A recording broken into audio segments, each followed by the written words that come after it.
গীতসংহিতা 121 অধ্যায় 3 পদে বলছে, তিনি তোমার পা পিছলে যেতে দেবেন না, তিনি তোমাকে পাহারা দেন, তিনি ঘুমে ঢলে পড়েন না। হালেলুয়া। তাহলে আমরা যে কোনো সমস্যায় পড়ি না কেন, তিনি কিন্তু আমাদেরকে পিছলে যেতে দেবেন, আমাদেরকে পড়তে দেবে না। যে কোনো মুহূর্তে তিনি আমাদেরকে তুলে নেবেন। মানে আমরা যতই সমস্যায় পড়ি না কেন, আমাদেরকে সেই সমস্যার সমাধানকারী সেই প্রভু যিশু আমাদের হাত ধরে আছেন। তিনি বলছেন তোমার পা পিছলে যেতেই যাবে না, যতই সেঁদরা পড়ুক, যতই সিলি পড়ুক, তিনি আমাদের হাত ধরেই থাকবেন। হালেলুয়া। তাহলে এই প্রভুকে ছেড়ে আমরা কোথায় যাব, তাই না?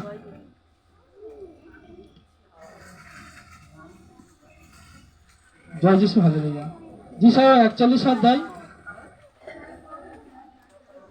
9-10 পদ। এখানে ঈশ্বরের বাক্য বলছে যে আমি তোমাকে পৃথিবীর শেষ সীমা থেকে এনেছি, তোমাকে সবচেয়ে দূরের জায়গা থেকে ডেকে এনেছি। আমি বলছি তুমি আমার দাস, আমি তোমাকে বেছে নিয়ে অগ্রাহ্য করিনি। হালেলুয়া। আজকে চিন্তা করো, আমরা এখানে বিভিন্ন জায়গা থেকে এসেছি, তাই না? আজকে আমরা অনেক দূর থেকে এসেছি, আমরা কাছাকাছি থেকে এসেছি, অনেক দূর থেকে এসেছি। ঈশ্বর বলছে আমি তোমাদেরকে মনোনীত করে এই এক জায়গায় ডেকে এনেছি। আমি যখন তোমাদেরকে ডেকে এনেছি, আর তুমি আমার দাস হয়েছে, তোমাদের দূর থেকে ডেকে এনেছি, আমি তোমাদেরকে বেছে ডেকে এনেছি, আর তোমাদেরকে অগ্রাহ্য আমি করি না। হালেলুয়া। আজকে আমাদের প্রত্যেকের প্রার্থনা তিনি শুনবেন, কারণ তিনি জীবন্ত, তার কান আছে, তিনি শুনতে পায়। হালেলুয়া।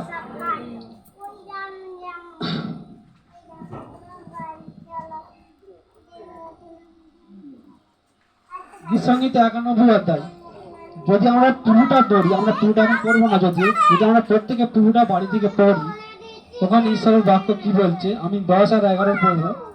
এখানে বলছে সেজন্য তোমার কোনো সর্বনাশ হবে না, তোমার বাড়ির ওপর কোনো আঘাত পড়বে না।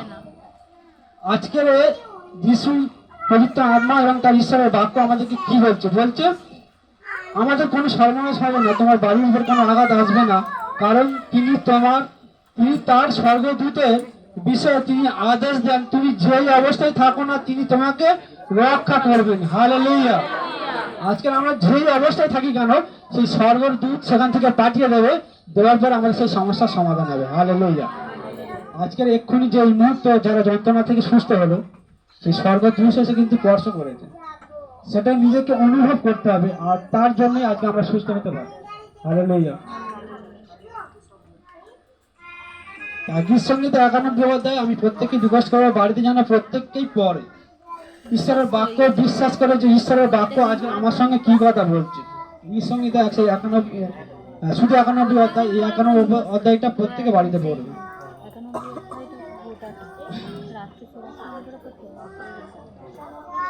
গীতসংহিতা যিশায়া 45 অধ্যায় 2 পদে আমি পাঠ করছি। তিনি একজনকে বলেছিলেন, কোরেশ বলে একজনকে, তিনি বলছেন আমি তোমার আগে আগে গিয়ে উঁচু নিচু জায়গাগুলো সমান করে দেবো। হালেলুয়া। আমি ব্রোঞ্জের সব ফটক ভেঙে দেবো আর লোহার আগলগুলো কেটে দেবো। হালেলুয়া। তাহলে ঈশ্বর কি বলছে, তুমি যে কোনো কাজে যাও না কেন, তিনি তোমার আগে আগে যাবে। তাহলে আমরা ভয় কেন করি, আমরা চিন্তা কেন করি? তাহলে গানটার মধ্যে কি বলছে, চিন্তা যেন না করি আমরা, কারণ তিনি বলছে আমি তোমার হাত ধরে এগিয়ে নিয়ে যাবো। হালেলুয়া। আজকের আমাদের পৃথিবীতে অনেক দেবদেবী আছে, কেউ বলেছে তোমার হাত ধরে আমি এগিয়ে নিয়ে যাবো, বলেছে তুমি এইটা করেছো কেন, এই ভুলটা কেন করেছো, তোমার এই ভুলের জন্য তোমার এই পাপে পড়তে হবে। সবসময় তোমার দোষ ধরতে এসেছে, কিন্তু আমার প্রভু, আমার ঈশ্বর কি বলছে, বলছে আমি তোমার হাত ধরে এগিয়ে নিয়ে যাব, আমি তোমার আগে আগে যাব। তুমি যে পাহাড়ে উঠবে, পর্বতে উঠবে, সমস্যায় পড়বে, সে সমস্যার আগে আগে আমি তোমার সঙ্গে থাকবো।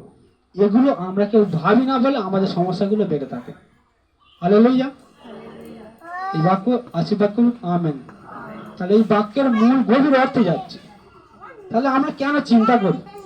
আজকের আমরা অতিরিক্ত চিন্তা করি। চিন্তাকে আমাদের থেকে হারাতে হবে, আমাদের চিন্তাদের সঙ্গে যুদ্ধ করতে হবে। আমরা এত ঈশ্বরের আরাধনা করি, যাই করি না কেন, ঈশ্বর আরাধনা করি বা নাই করি, সবসময় আমাদের প্রত্যেকের মধ্যে গভীর চিন্তা হয়, তাই তো? এই চিন্তা কিন্তু আমাদেরকে মারাত্মকভাবে খেতে বসে। আর এই চিন্তা কোথা থেকে আসে? চিন্তা হচ্ছে যত বেশি আসবে, সেটা হচ্ছে শয়তানের আত্মা। হালেলুয়া।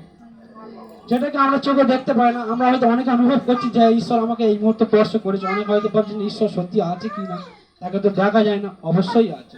যদি ঈশ্বর না থাকতো তাহলে চন্দ্র সূর্য উঠতো না, আমরা যে নিঃশ্বাস বায়ু পাচ্ছি এই নিঃশ্বাস পেতাম না। যদি আমরা ভাবি, যদি প্রমাণ করতে চাই, অনেকে ভাবে না কেউ ভুল ভাল সব মিছি, অবশ্যই প্রমাণ করে দেখো। তুমি নিজেকে প্রশ্ন করো, আমি তোমাকে প্রশ্ন করি যে তুমি কোথা থেকে এসেছো, তোমার বাবা কোথা থেকে এসেছে, তার বাবা কোথা থেকে এসেছে, তার বাবা কোথা থেকে এসেছে, উত্তর দিতে পারবে? পারবে না। তাহলে এইটা জানতে গেলে আমরা কোথা থেকে পাবো? পৃথিবীতে প্রচুর শাস্ত্র আছে, প্রচুর ধর্ম আছে, প্রচুর জাগতিক ধর্মেতে এক এক রকম কাহিনী আছে। কিন্তু এই আমাদের যে গোড়া, প্রথম মানুষ কিভাবে সৃষ্টি হলো সেটা আমরা কিভাবে জানবো? সেটা জানতে গেলে আমাদেরকে কি করতে হবে? এই পবিত্র বাইবেল পড়তে হবে। সেখানে পরিষ্কার ভাবে লেখা আছে মানুষ জাতির প্রথম পুরুষ, প্রথম মহিলা, সেখানে